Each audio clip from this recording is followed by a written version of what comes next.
It is great to be here once again. I never miss. And I'm sorry that I'm not appropriately dressed here. I just got back from Cincinnati and Columbus helping Sherrod Brown win re-election against a candidate who is against everything we stand for, and Sherrod's the greatest. So I am so proud of HRC and Chad and all of you. We are dealing with probably the most dangerous and worst man in the presidency we have ever had in the history of this nation. But we are going to win the fight. And let me tell you why. I'm going to tell you a story instead of the speech they prepared for me.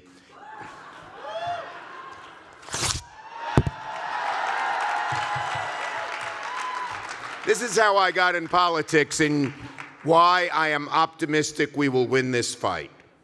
So I was a kid from Brooklyn, went to James Madison High School.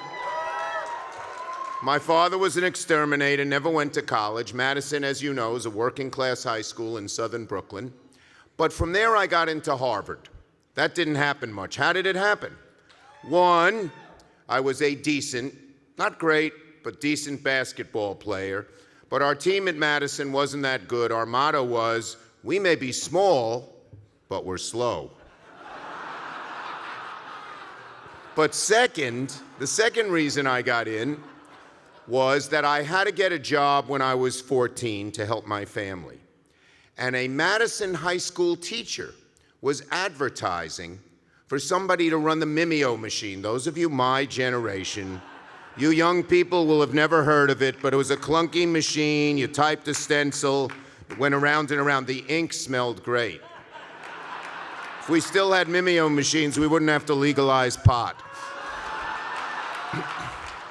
But anyway, I got the job at this new business this Madison high school teacher was starting. Now, what was his business? He had this brilliant idea. He was going to prepare students for the SATs. What was his name? You guessed it, Kaplan, although he paid me less than minimum wage. But anyway, nights, weekends, and holidays, I'd run the machine. It would go around and around, and I'd read the preparatory materials over and over and over again. And I got 4 800s on my tests. Not that I'm so smart. Not that I'm so smart, but I was the first to prove that it was achievement, not aptitude. Anyway. The guidance counselor calls my mother up, says he's an athlete with 800s, he ought to apply to Harvard. I get in, but I was scared. Harvard in those days was 80% prep school, people fancy, all these expensive educations. How was I going to make it at this place? I go to the one guy from my high school who had gone to Harvard before me. His name was Red O'Brien. He was a ball player too. I said, how am I going to make it at this place? He said, simple. Try out for the freshman basketball team. They're terrible, so you'll make it. And those will be your friends. That's who you'll hang out with. Third day of school, tryouts. We're wearing these little numbers. Number 27, yes, sir. You're Schumer, yes, sir. Oh, you went to Madison, yes, sir. How's Coach so-and-so? He's fine, sir. Then he looks at me quizzically. He said, you played forward? I said, yes, sir. He said, how tall are you? I said, I'm 6'1", sir. He said, can you dribble? I said, that's not my strong suit, sir. He said, go home. Didn't watch me touch a ball. I wrote a note to my mom saying, I told you I should have gone to Brooklyn College. I'm coming home Monday. But that night, fate, someone knocks on my door, says, how would you like to join the Harvard Young Democrats? We're working, and again, this is ancient history for some of the young people, but we're working for a man named Eugene McCarthy, who is challenging Lyndon Johnson in the primary in New Hampshire on the basis we shouldn't be in the Vietnam War. And I said, I didn't have a political bone in my body, but I was against the war. I said, okay. The next day I get on a bus with kids from all over the Boston area and went up to New Hampshire, and I loved it. It was like sports. We'd divide up a neighborhood. Everyone would knock on doors. We'd make up our own leaflets.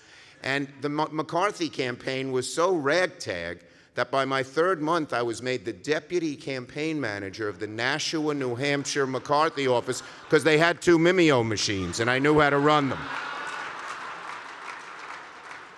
But if you remember your history, While Johnson won that primary, he only won by 3 points, or 4 points. And in a rare act of humility, he said he saw that the country was against him on Vietnam, and he said he wouldn't run. And I said to myself, wow, a ragtag group of students and other assorted nobodies toppled the most powerful man in the world. Well, my friends at HRC, we are against someone far worse than Lyndon Johnson. And the dangers to America are even greater. But I have never seen such activism in the streets, such protest and resist and email and calling and writing. I have never seen that except in the Vietnam War days. So we can do it with you. If we win and we take back the Senate, and please don't forget, they're going after, you know who's number one on their target list? Number one against the hard right-wing greedy people who put all that money in the races is the first out senator ever in America, Tammy Baldwin, member of my leadership team. I hope you'll support her. But overall, if we can take back the Senate, that means that I will have the sole power to determine what goes on the floor of the Senate. And that will mean we will not get another backward right-wing judge on the Supreme Court, period.